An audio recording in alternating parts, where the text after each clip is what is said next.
Hi everyone, comic book reviewer here. This time reviewing on another Disney film review. And this one is on Phineas and Ferb the movie, Candace Against the Universe. Now, as you know, Phineas and Ferb the movie, Candace Against the Universe, is a 2020 musical science fiction comedy film, which of course is meant to be one of these Disney Plus original films that got released obviously in the United States and Canada in August the 28th, 2020. And of course was meant to be a sort of attempt to revive Phineas and Ferb, as well as kind of taking place before the fourth season final, The Last Day of Summer.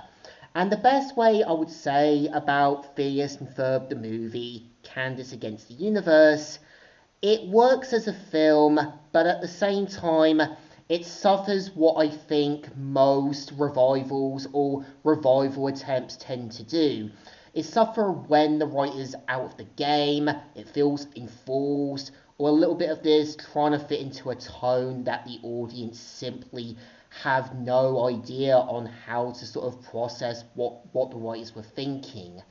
And the premise of the film is meant to follow how, yeah, Candace kind of getting annoyed, upset, irritated that anytime she tries to bust her two brothers, Phineas and Ferb, it always ends in disaster. And you see how, despite Candace's attempts, she lets it become her personal white whale. It becomes her own personal Uzumaki, her own personal obsession that only leads to more misery, pain, anguish, and rather than understanding from what her friends, the people around her, try to tell her, she takes no responsibilities for her own happiness and becomes part of the problem. And we do see how she ends up getting kidnapped by aliens along with Vanessa, and this is where we see how Phineas and Ferb, their friends, and Dr. Stuchenberg go out to try and rescue both Candace and Vanessa while avoiding sort of dangerous threats and try to save the day. I think what the film is trying to do is still keep to that Phineas and Ferb feel. But I think the problem is when characters are speaking, it feels a little like they're speaking like robots. And moments when they're trying to be ha-ha funny, it just feels like it's trying to sort of say, with them saying, good thing I've got this sort of chicken transporting device, or good thing I've sort of watched this series, or this shouldn't really work from physics.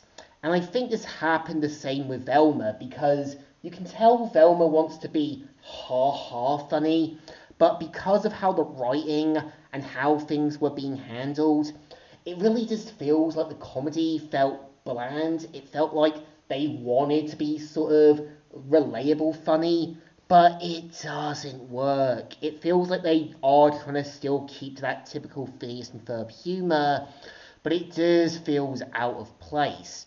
But I do admit what I do give the film credit is actually going with an actual villain who actually rivals Candace, super big doctor.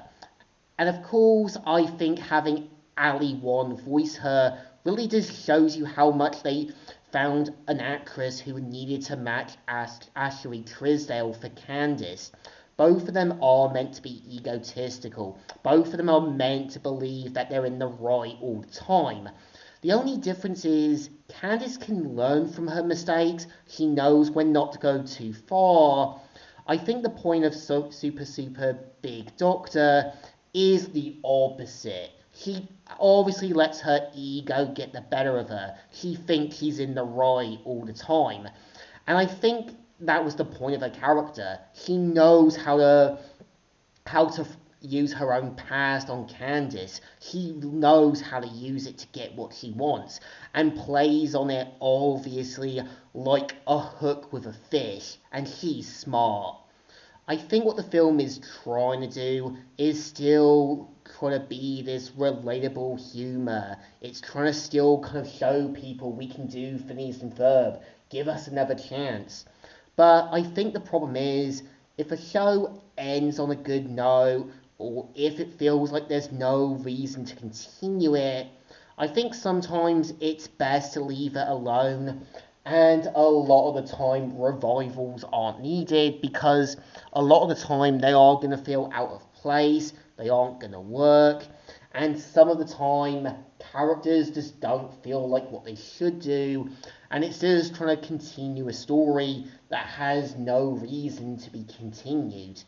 I think my best thoughts about Phineas and Ferb, the movie, Candace Against the Universe, it's okay as a sort of film, but at the same time, I can see what it's trying to do. It's meant to be Candace understanding the consequences of obsessions.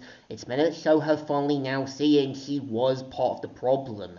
She allowed her obsession, her own sort of need to bust Phineas and Ferb, ruin any enjoyment she could have had. But I think the film is suffering from poor comedy. It's trying to be laughably funny, but it can't do it. So I think the film definitely deserves 2 thumbs in the middles.